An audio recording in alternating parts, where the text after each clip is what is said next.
Mari semua sudah jemaat dan kita semua bangkit berdiri. Kita mempersiapkan hati kita untuk menerima kebenaran firman Tuhan, karena hanya lewat firman Tuhan yang bisa mengubah hidup kita. Amin.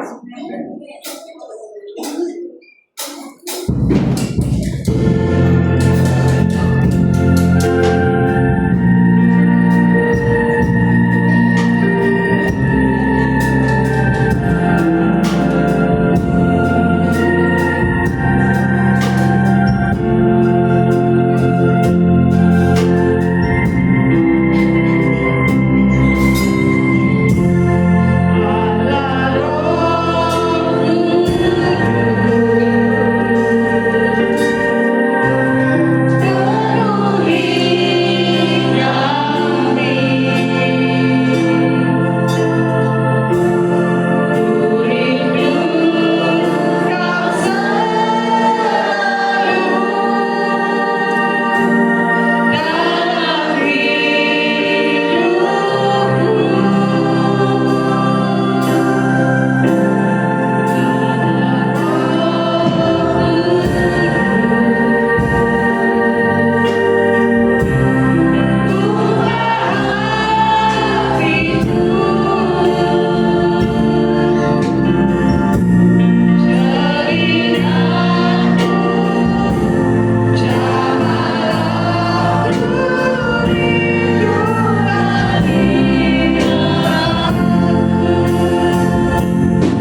kesaksian Bapak, kesaksian maupun firman bersama kami.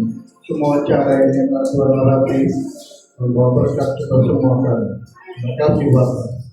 Terima kasih. Segala hormat kepujian kembalikan kepada Tuhan semua nama Yesus Haleluya. Amin. Silakan duduk.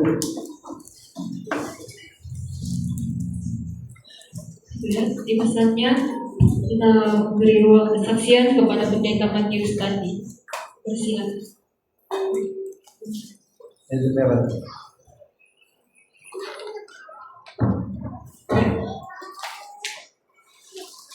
Shalom. Apa kabar? Baik. Semua itu karena kebaikan Tuhan dalam setiap hidup kita, dan kasih Tuhan itu tidak pernah berkesudahan di setiap kita. Dan itulah yang kita rasakan di pagi hari ini.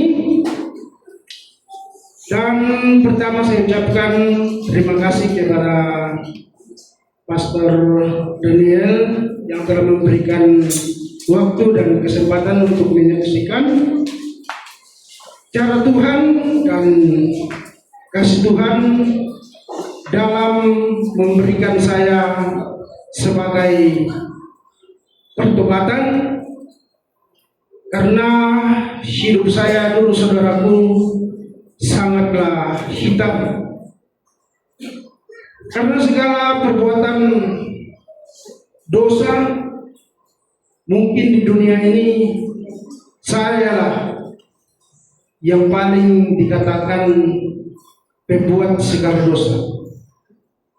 Tapi Tuhan Yesus kita Kristus yang begitu maha penyayang dan penuh dengan belas kasihan,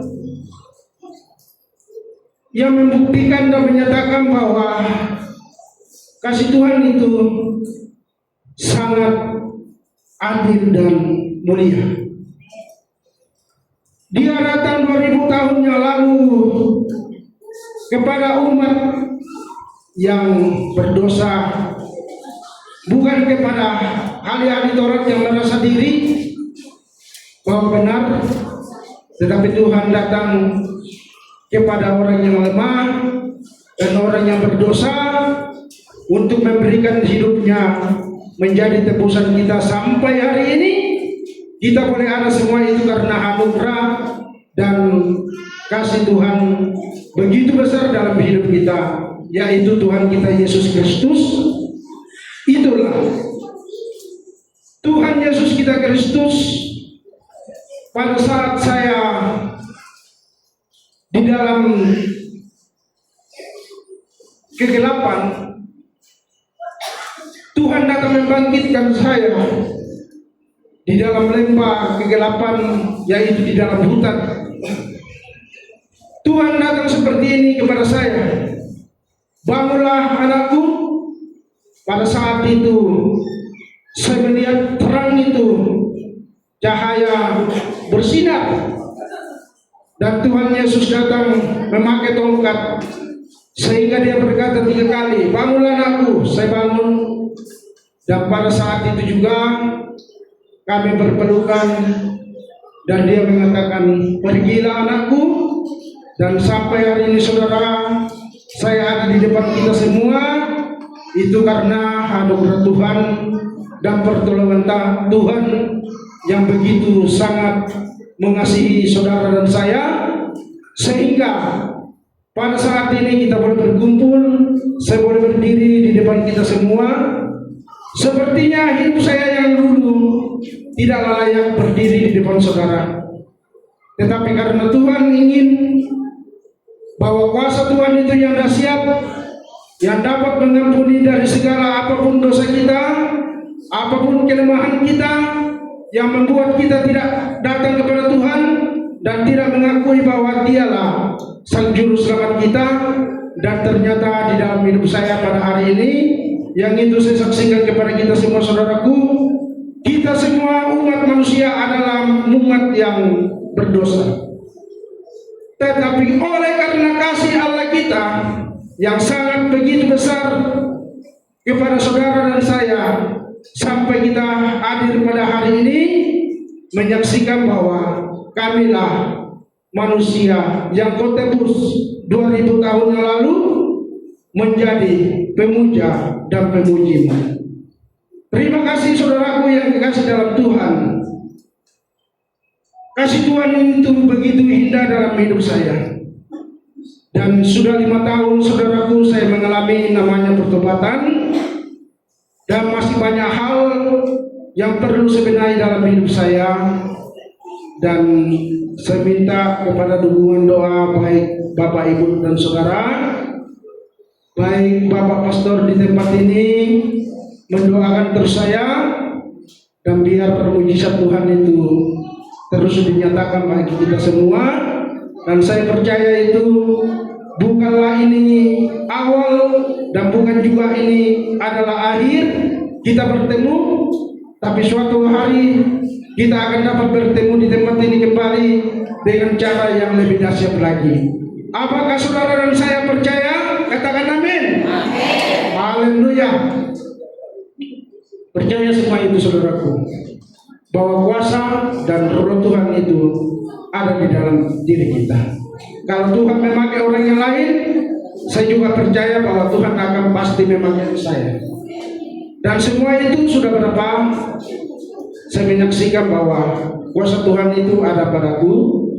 Karena orang yang kujaga di rumah sakit sudah lumpuh sampai di rumah, segala pendoa datang mendoakan, tapi malah semakin tidak bisa berdiri.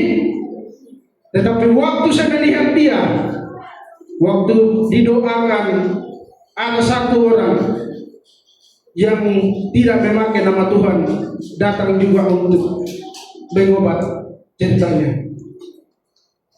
Dan saya kasihan, sudah melihat, sudah 3 hari kami keluar dari rumah sakit. Saya menunggu juga dalam hidup saya, karena Tuhan Yesus kita itu tidak pernah bilang, sini kusembuhkan kau, sini kudoakan kau.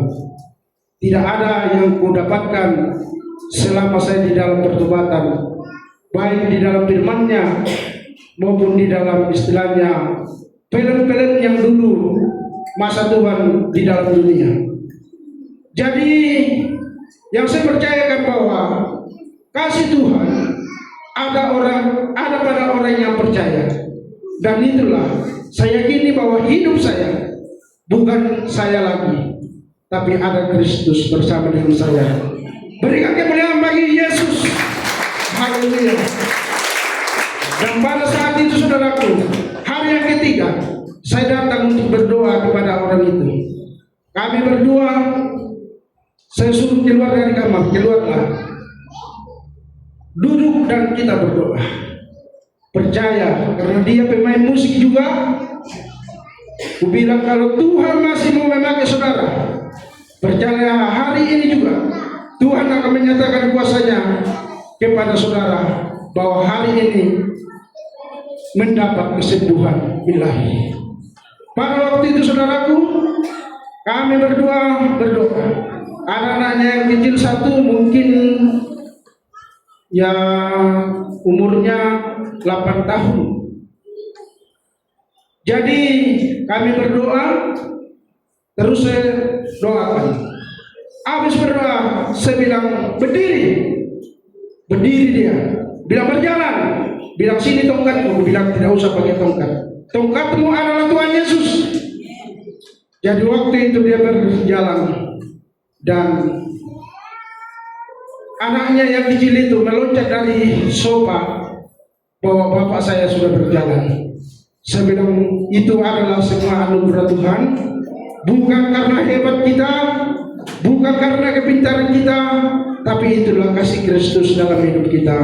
Dan itulah saudaraku yang saya percayakan, dan saya berkata kepada Bapak, Ibu, dan Saudara, bukan inilah yang akhir untuk pertemuan kita, tapi ada waktu akan lebih dahsyat lagi. Karena saya percaya di tempat ini bahwa Roh Kudus ada bersama dengan kami saudaraku.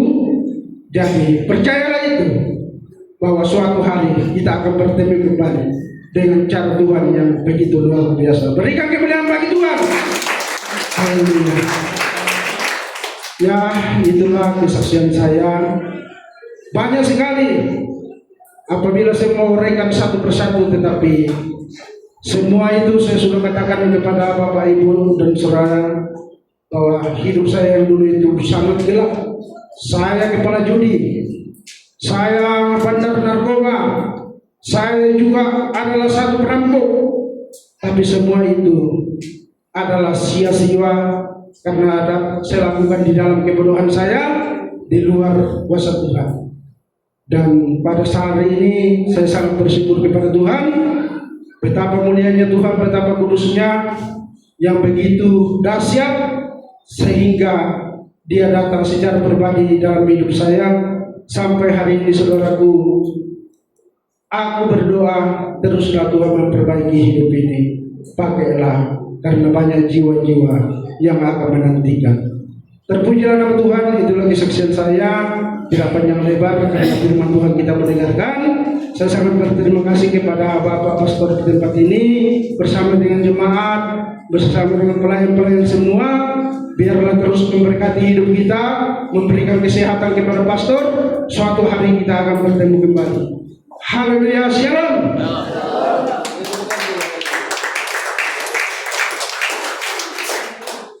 Terima kasih atas kesaksian dari Pendeta Matius. Sudah saatnya kita akan masuk ke dalam ruang mendengarkan firman Tuhan. Diserahkan kepada Pendeta Martin Minggu.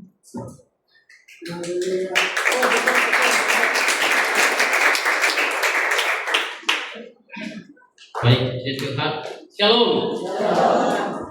Seizin Tuhan dan kasih karunia Tuhan kita bisa jumpa kembali. Kurang lebih 7 tahun yang lalu saya terakhir masuk di Sabang, Malaysia. Ya, dan pada saat ini khususnya pada hari Jumat kemarin kami diizinkan Tuhan ada di tempat ini bersama dengan hambanya Bapak Matius Tandi tadi yang sudah bersaksi, dan sungguh luar biasa. Saya percaya, kita bertemu karena seizin Tuhan. Amin. Kesaksian dari Tuhan, haleluya.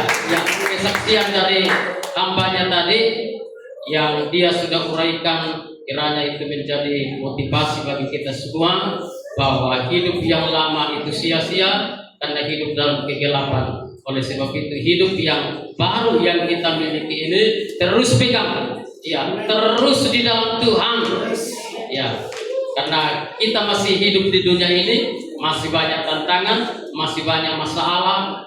Terlebih setan sebagai musuh rohani kita tidak tinggal diam.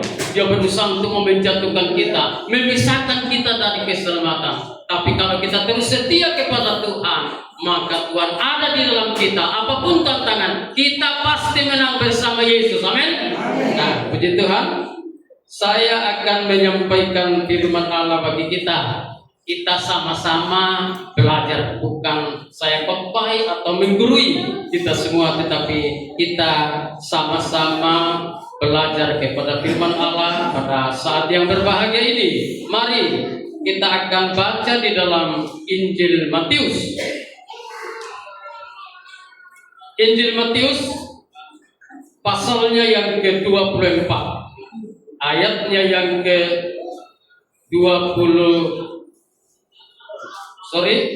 Injil Matius 24 ayat 37 sampai ayatnya yang ke-44. Tapi karena mungkin waktu tidak memungkinkan, maka saya hanya membaca beberapa ayat untuk kita semua.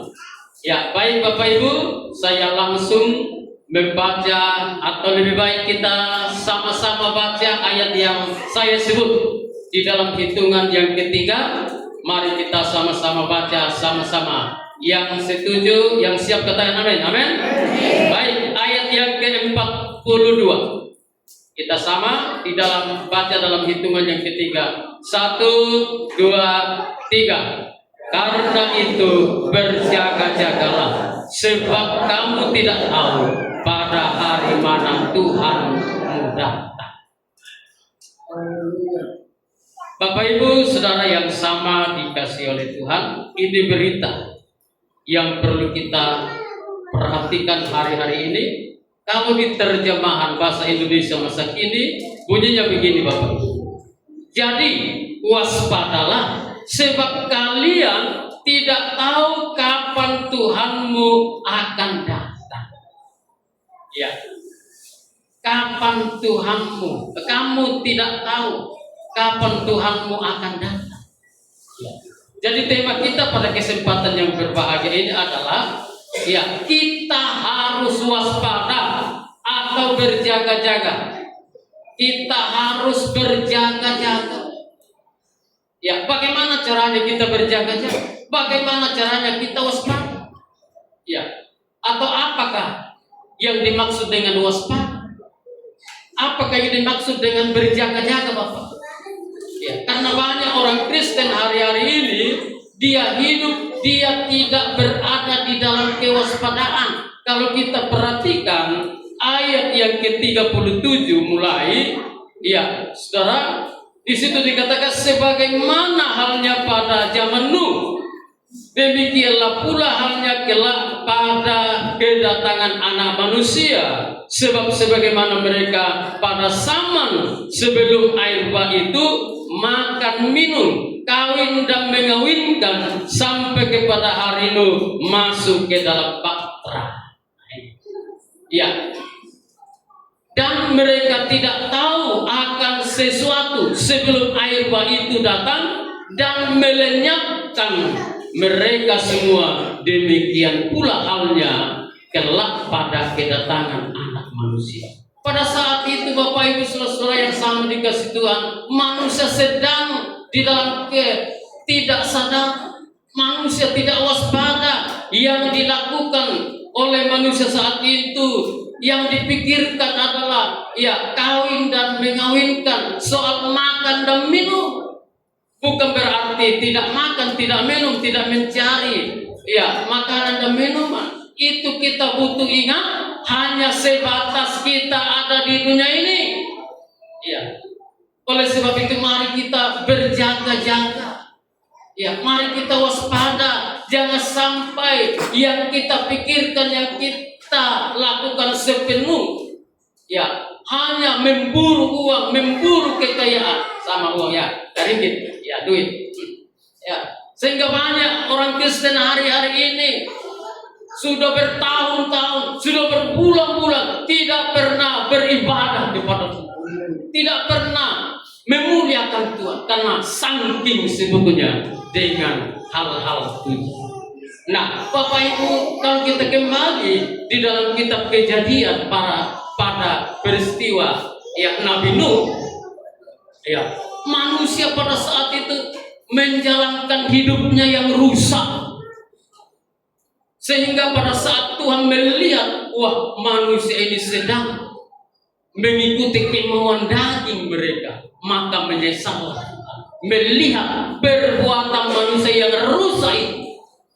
Ya, tujuan Allah menciptakan manusia supaya manusia itu menyenangkan Tuhan.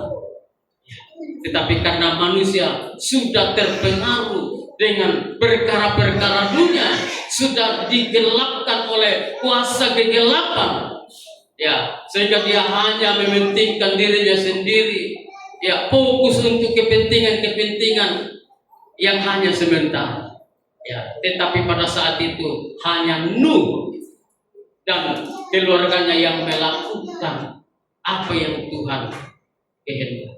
Atau dengan kata lain, pada saat itu Nabi Nuh dia betul-betul sadar, ya, dan dia hidup benar di hadapan Tuhan. Supaya lebih jelas, kita akan baca ayat itu di dalam Kejadian pasalnya yang ke-6, ya. Kejadian pasalnya yang ke-6, ayatnya yang ke-8. Saya akan bacakan. Tetapi Nuh mendapat kasih karunia di mata Tuhan. Ayat 9, inilah riwayat Nuh. Nuh adalah seorang yang benar dan tidak bercelah di antara orang-orang sesamanya. Dan Nuh itu hidup bergaul dengan Allah. Nah, supaya lebih jelas saya akan bacakan dari ayat yang ke-1 pasal 7.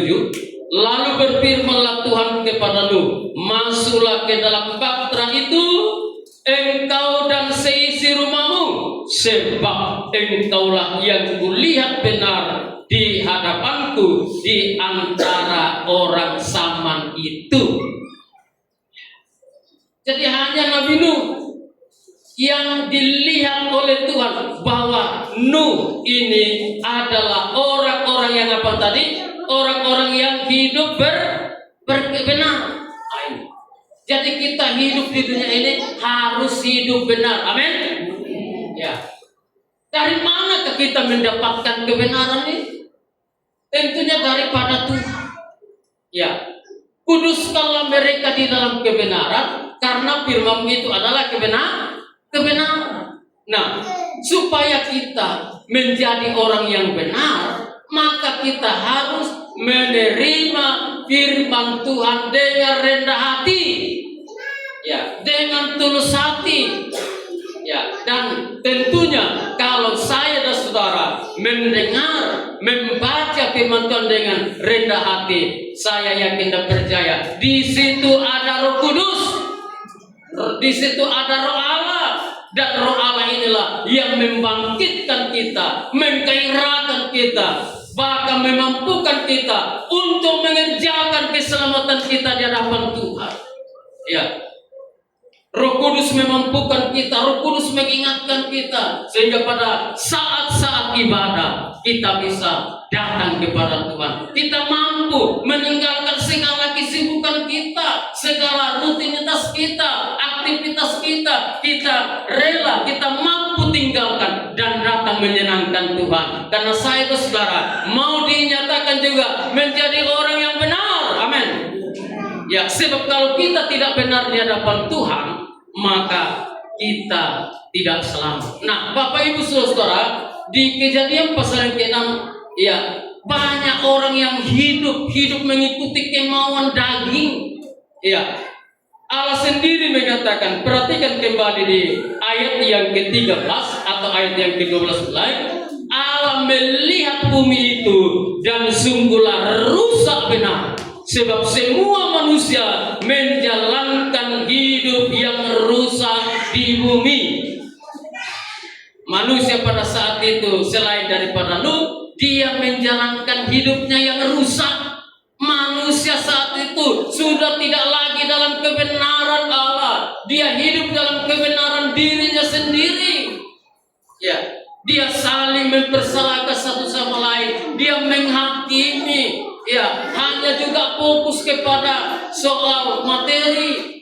Ya, bahkan kalau kita perhatikan ayat-ayat di atas, Bapak Ibu, kejahatan manusia di ayatnya yang kedua itu, ya, pada pasal yang ke-6, ya, anak-anak alam melihat bahwa anak-anak perempuan manusia itu cantik-cantik, lalu mereka mengambil istri dari antara perempuan-perempuan itu, siapa saja yang disukai mereka. Coba bayangkan, siapa saja yang disukai mereka, ya, yang sudah punya istri, tapi karena melihat perempuan yang cantik, wow, diambil sebagai istri. Ya, laki-laki yang tidak bertobat, ya, hidup di dalam perzinahan, hidup hanya kawin dan mati.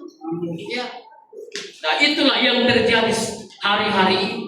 Kalau kita tidak hati-hati, kalau kita tidak waspada, ya, maka kita bisa terseret, kita bisa terjebak. Ya, oleh sebab itu mari setiap ibadah, ya, diselenggarakan di tempat ini, datanglah kepada Tuhan. Ada hamba Tuhan, ada Bapak Gembala di sini yang dipakai oleh Tuhan untuk mengarahkan sidang jemaat, ya, melalui penggembalaan di tempat ini. Ya, firman akan disampaikan untuk menuntun sidang jemaat sehingga jemaat tidak terseret dengan arusnya dunia. Hargailah firman Tuhan, karena firman Tuhan itu adalah kebenaran. Roh Kudus itu roh kebenaran. Ya, itu. Di mana ada Roh Kudus, Di situ kita akan dimampukan untuk melakukan firman. Iya. Di mana ada Roh Kudus? Karena Roh Kudus yang membuat kita kuat, mampu melakukan firman. Ya. Jangan hanya sebatas kita dengar firman. Banyak orang ya hanya suka dengar firman, tetapi kalau dia tidak dipimpin Roh Kudus, makanya firman itu ya dijadikan bukan menjadi kesaksian hidup, tapi malah menghakimi. Wah, kamu adalah sesat, kamu adalah ya orang yang hidup di dalam segala bentuk dan tidak ada lagi kesempatan bagi untuk selamat. Kalau Roh Kudus ada di dalam kita, maka kita bisa semakin merendahkan diri serendah-rendahnya. Orang-orang yang salah, orang-orang yang jatuh di dalam dosa, bukan berarti kita setuju dengan dosa mereka, tapi kita doakan, kita ajak, ayo saudaraku, selagi masih sehat, selagi masih hidup, manfaatkan waktu, kembalilah kepada Tuhan. Ya. Sebab kalau tidak kembali kepada Tuhan, tetap menjalankan hidup yang rusak, pada saat Tuhan datang, maka tidak akan selamat. Kita perhatikan kembali di situ, di kejadian itu, saudara. Ya, apa yang diperintahkan oleh Allah kepada Nuh pada saat itu? Ayat yang ke-13, berfirmanlah Allah kepada Nuh, aku telah memutuskan untuk mengakhiri hidup segala makhluk, sebab bumi telah penuh dengan kekerasan oleh mereka. Jadi aku akan memutuskan mereka bersama-sama, aku akan memusnahkan mereka bersama-sama dengan bumi. Jadi Tuhan berjanji, ya, Tuhan memutuskan bahwa karena kelakuan manusia yang buruk pada saat itu, maka dia akan musnahkan dengan air bah. Ya, tetapi Tuhan memerintahkan kepada Nuh, buatlah bagimu sebuah bahtera. Buatlah bagimu, ini ya suatu perintah. Ya, buatlah bagimu. Ya, bah. Nah, makanya kalau kita perhatikan ayat-ayat berikutnya, ya, maka betul-betul ya Nuh pada saat itu membuat bahtera. Ya, dia luar biasa karena ada Roh Kudus di dalam Nuh, membuat dia taat dan dengar-dengaran. Kalau ada Roh Kudus di dalam kita, maka kita dibuatnya taat dan dengar-dengaran kepada segala bentuk perintah Tuhan. Ya. Kalau ada Roh Kudus, tapi kalau tidak ada Roh Kudus, atau dengan kata masih dikuasai oleh roh dunia, oleh roh daging, ya, masalah mengerjakan pekerjaan Tuhan itu, ya, itu adalah suatu hal yang sangat-sangat sulit, sangat-sangat berat. Ya, bahkan merasa rugi, tapi kalau sudah ada Roh Kudus menguatkan kita, memampukan kita, maka kita mampu mengerjakan bahtera rohani kita. Saya bersyukur kepada Tuhan, saya memberi terus semangat kepada jemaat di tempat ini, dari orang tua, suami istri sampai kepada pemuda-pemudi remaja yang datang, ya banyak ini, ya puji Tuhan. Tetaplah setia, amin. Tetaplah setia. Sebab kalau tidak setia kepada Tuhan, karunia-karunia kepercayaan itu bisa diambil. Ya, bukan berarti kalau kita stop atau berhenti melayani, ya, tidak ada lagi yang mengganti kita. Ya, bukan berarti masih banyak orang-orang yang di luar sana. Kalau saatnya dia sadar, dia akan datang sungguh-sungguh kepada Tuhan. Oleh sebab itu tetaplah setia, tetaplah kerjakan kisah, bangunlah bahtera rohani. Memang harus pengorbanan.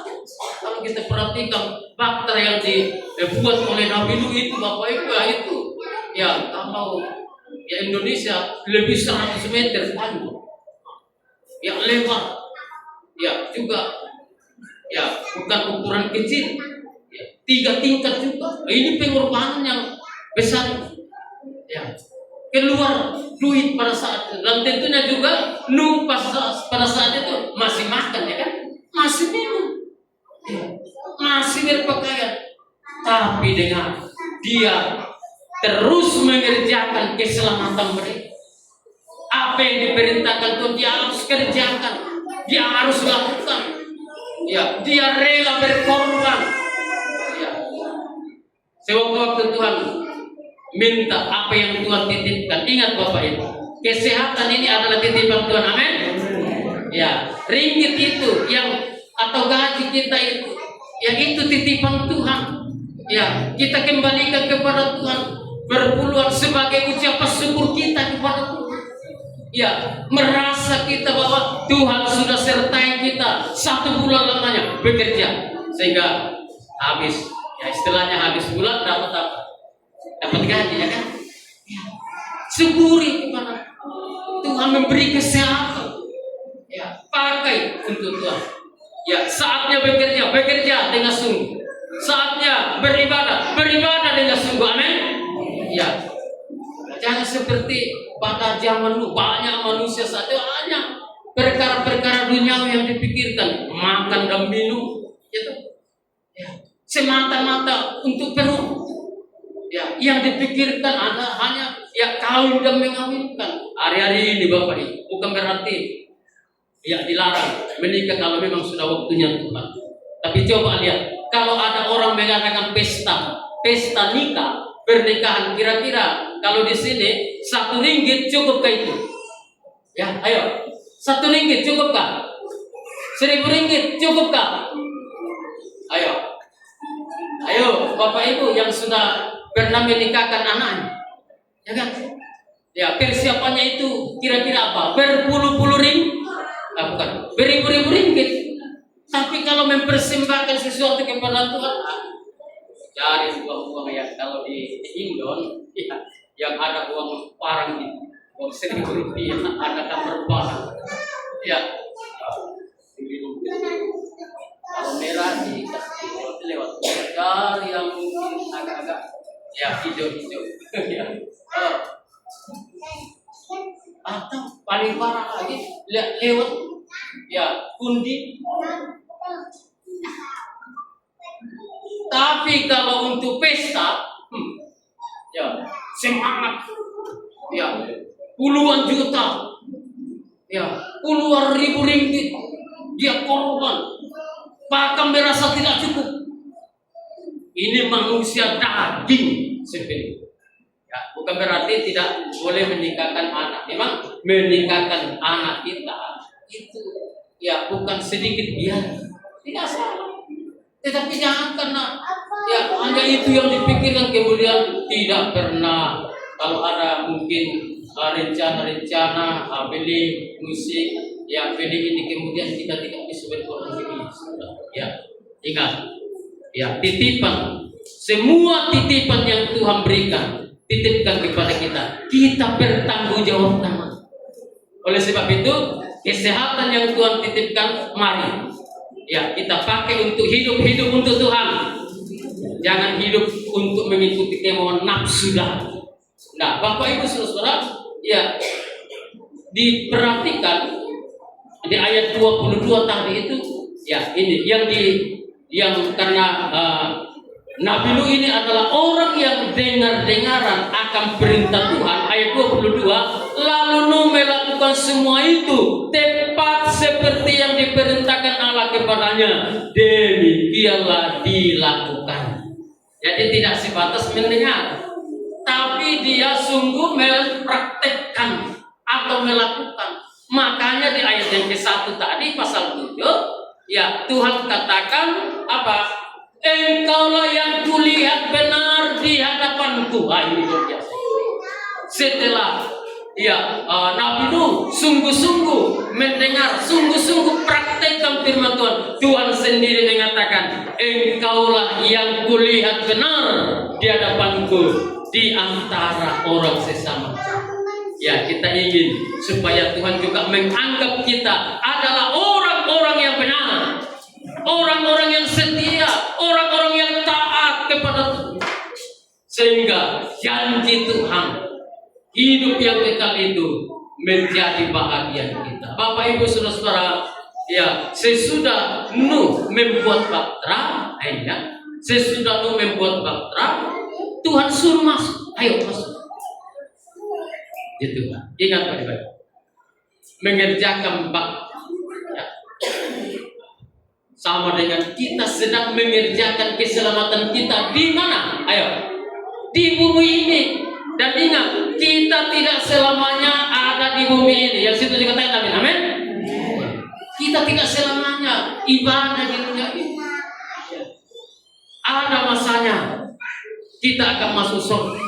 Karena tujuan kita mengerjakan pekerjaan Tuhan yang Tuhan titipkan, percayakan kepada kita hanya semata-mata surga. Ya kan? Bapak Ibu, saudara-saudara, ya pemuda-pemudi yang semangat memuliakan Tuhan tadi, tujuannya apa itu? Ayo, supaya engkau dilihat cantik, supaya engkau dilihat ganteng. Tujuannya supaya kamu selamat.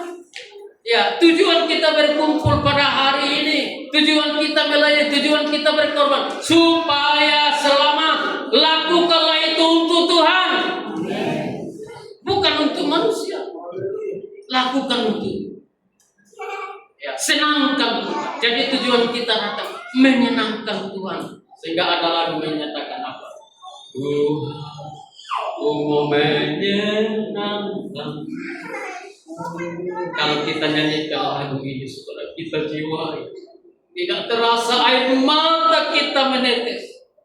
Ya, saya tekankan di jemaat. Apakah pujian sukacita, pujian penyembahan, jiwai itu puji. Ikuti kata-katanya tanpa sadar, engkau bisa tersentuh. Ya, sehingga pada saat engkau merasakan hadirat Tuhan, rasa-rasanya kau tidak mau berhenti. Ya, rasa-rasanya kau tidak mau berhenti menyanyi. Artinya apa? Kau mau terus memuji, memuliakan Tuhan. Kenapa? Ada hadirat Tuhan. Tapi coba, kalau kita menyanyi sukacita kah? Menyanyi penyembahan kah? Baru setengah pujian sudah loyo. Ya, sama kayak di sini bahasanya. Loyo. Ya, sudah malas. Ya, sudah tidak ya menyanyi lagi. Atau mungkin menyanyi tapi ya pikirannya ada di luar suara. Oleh sebab itu mari datang beribadah kepada Tuhan dengan tulus hati, datang beribadah kepada Tuhan, ya fokus, ya, sehingga kita ada lawatan Tuhan, kita ada rasakan hadirat.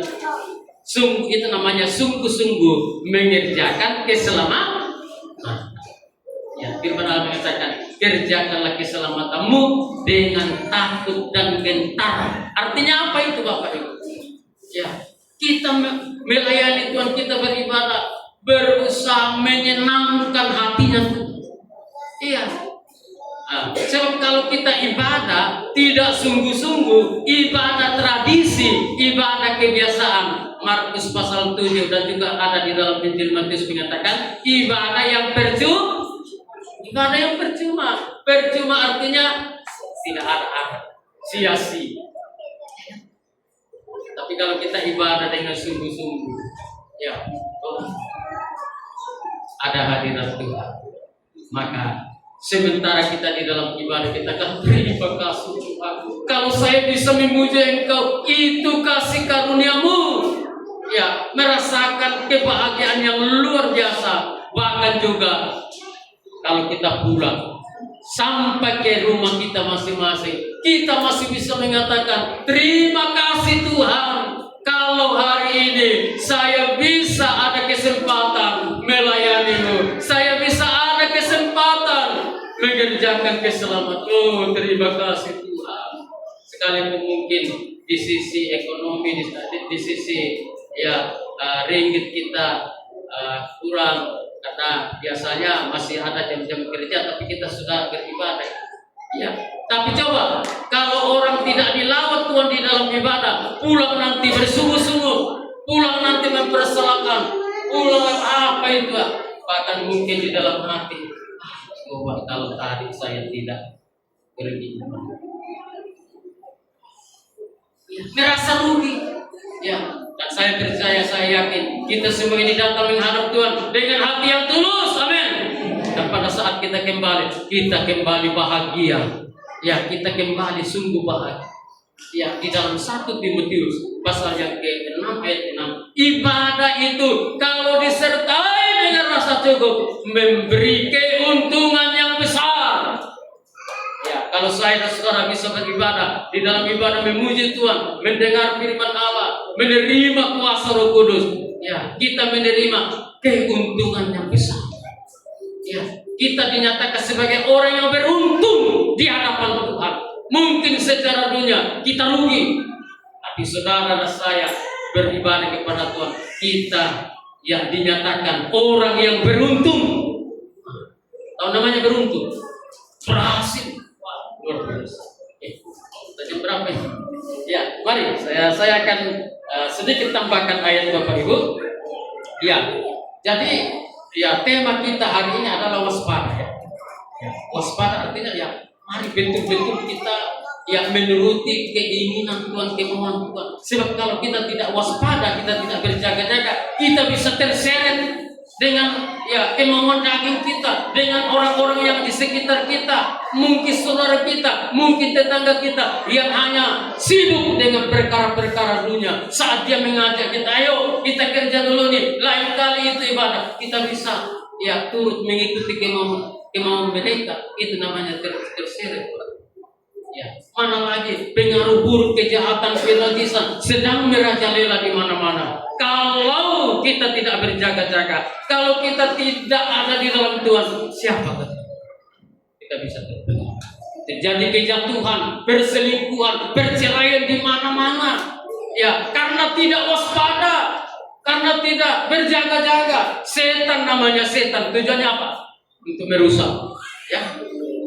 Untuk membinasakan, membunuh, itu setan. Ya, jadi setan itu tidak senang kalau kita setia kepada.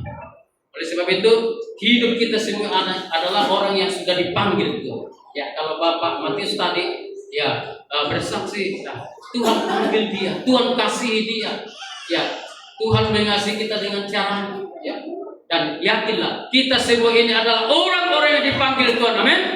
Tapi ingat, ya, tidak hanya sebatas dipanggil, kita harus menjadi orang yang dipilih Tuhan. Kalau ya menengok lagi, ya ada di belakang saya, ada di depan, ya Bapak Ibu ada ya gambar tabernakel. Ya, daerah panggilan itu bicara soal daerah, ya daerah halaman atau pelataran. Ya, masuk di dalam halaman itu melalui satu pintu. Itu namanya pintu gerbang. Pintu gerbang ini artinya apa Bapak Ibu? Kalau kita ya percaya dan menerima Yesus ya sebagai Tuhan dan Juru Selamat, kita masuk. Nah, tanda orang yang percaya, tanda orang yang menerima Yesus adalah bertobat, ya kan? Lahir baru. Ya. Dan kemudian ya masuk di dalam ruangan suci. Di situ kita akan dipilih oleh Tuhan. Kalau setia dalam penggembalaan Tuhan, setia di dalam pelayanan, ya, setia mengerjakan kesenangan. Di situ kita akan ditetapkan menjadi orang-orang yang dipilih. Nah, ada ayat mengatakan banyak yang dipanggil, sedikit yang dipilih. Kenapa? Karena tidak setia, sudah dipanggil, ya. Ya, sudah dipanggil menjadi pelayan, tapi tidak setia dalam pelayan, akhirnya terseret, ya, akhirnya terpengaruh, tidak akan bisa masuk dalam Tuhan. Ya, sebab itu tetaplah di dalam panggilan Tuhan, tetaplah di dalam pilihan Tuhan. Kita ditetapkan menjadi orang yang masuk di dalam ruangan Maha Kudus. Ya.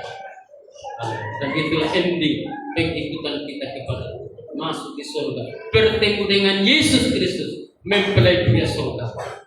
Siapakah itu mempelai wanitanya? Adalah orang-orang yang mendengar, orang-orang yang mengerti, orang-orang yang melakukan firman Tuhan. Itulah mempelai wanita Tuhan.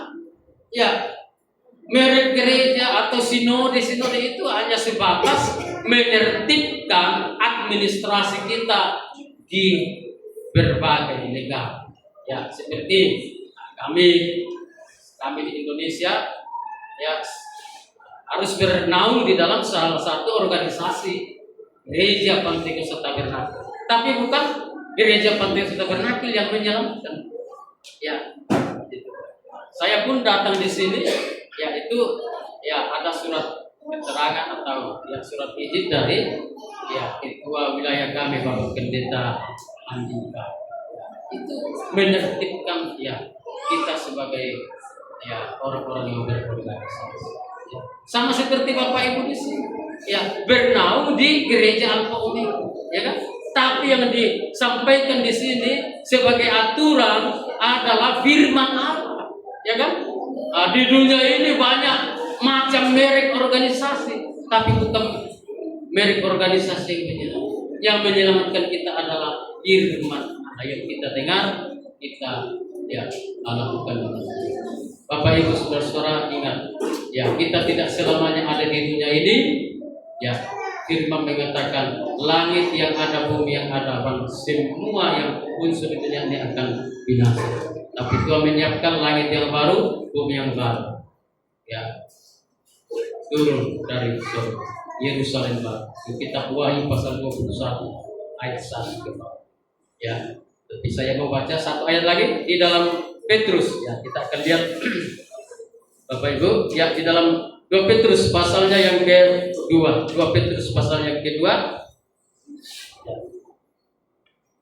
ayat 10 mulai, 2 Petrus pasal yang kedua, pasal yang ketiga, 2 Petrus pasal yang ketiga sebagai ayat penutup untuk kita pada saat ini.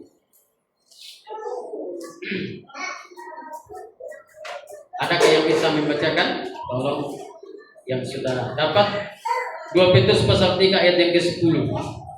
Tetapi hari Tuhan Ya. akan tiba seperti pencuri. Terus? Pada hari itu langit akan lenyap Ya. dengan gemuruh yang dahsyat. Terus? Dan unsur-unsur dunia akan hangus dalam nyala api. Terus? Dan bumi dan segala yang ada di atasnya akan hilang lenyap. Terus? Jadi, jika segala sesuatu ini akan hancur secara demikian, Ya. betapa suci dan salehnya kamu harus hidup. Kamu harus hidup suci, saleh. Ya. Ini yang kita kejar di dunia ini. Ini yang kita inginkan. Kita mau miliki hidup kudus, hidup saleh sampai memiliki kesempurnaan. Sebab orang yang sempurna itu nanti tempatnya di surga. Lanjut. Ayat yang ke-12. Yaitu kamu yang menantikan dan mempercepat kedatangan hari Allah. Pada hari itu langit akan binasa dalam api, dan unsur-unsur dunia akan hancur karena nyalanya. Ya, terus. Tetapi sesuai dengan janjinya, kita menantikan langit yang baru dan bumi yang baru, di mana apa? di mana terdapat kebenaran. Lanjut. Sebab itu, saudara-saudaraku yang kekasih, sambil menantikannya semuanya ini, kamu harus berusaha supaya apa? Supaya kamu kedapatan tak bercacat. Ya, kedapatan tak bercacat atau sudah sempurna terus dan tak bernoda di hadapannya. Ya. Dalam berdamaian dengan Dia, berdamai dengan Allah. Artinya, ya hidup sudah berkenan kepada Allah. Tidak ada lagi masalah kita dengan Allah. Ya, dan berdamai dengan sesama manusia. Lanjut ayat yang ke-15. Anggaplah kesabaran Tuhan kita sebagai kesempatan bagimu untuk beroleh selamat. Iya. Terus? Seperti juga Paulus, saudara kita yang kekasih, telah menulis kepadamu menurut hikmat yang dikaruniakan kepadanya. Ya, puji. Ini kesempatan kita gunakan untuk beroleh selamat. Jadi hidup ini kerjakanlah keselamatan dengan jangan seperti manusia-manusia duniawi yang hanya memikirkan soal makan dan minum, yang hanya memikirkan soal perkara-perkara. Ingat, semua isi dulu, bahkan langit yang ada, bumi yang ada sekarang ini lenyap. Tuhan berjanji memberikan surga yang kekal. Yakin itu. Kalau Tuhan yang berjanji, Dia pasti menggenapinya. Amin. Seperti Tuhan memberikan janji kepada Nabi Nuh. Ya, Tuhan genapi. Itu betul pada saat itu Nuh ada di bahtera, yang lain binasa. karena tidak hidup dalam kebenaran. Ya. Kalau Tuhan datang kali yang kedua, hanya orang yang benar, hanya orang yang suci, yang mau sungguh-sungguh memiliki kesempurnaan, yang masuk surga. Surga itu Bapak Ibu belum dilihat oleh mata kepala, tapi harus diyakini, harus dipercaya. Ya, yakinlah, surga Tuhan siapkan bagi saya dan saudara. Yang mau katakan amin, amin. Amin berkati kita semua. Mari kita nyanyikan satu pujian yang tidak asing lagi, yang seiring dengan firman Allah. Mari kita nyanyikan pujian.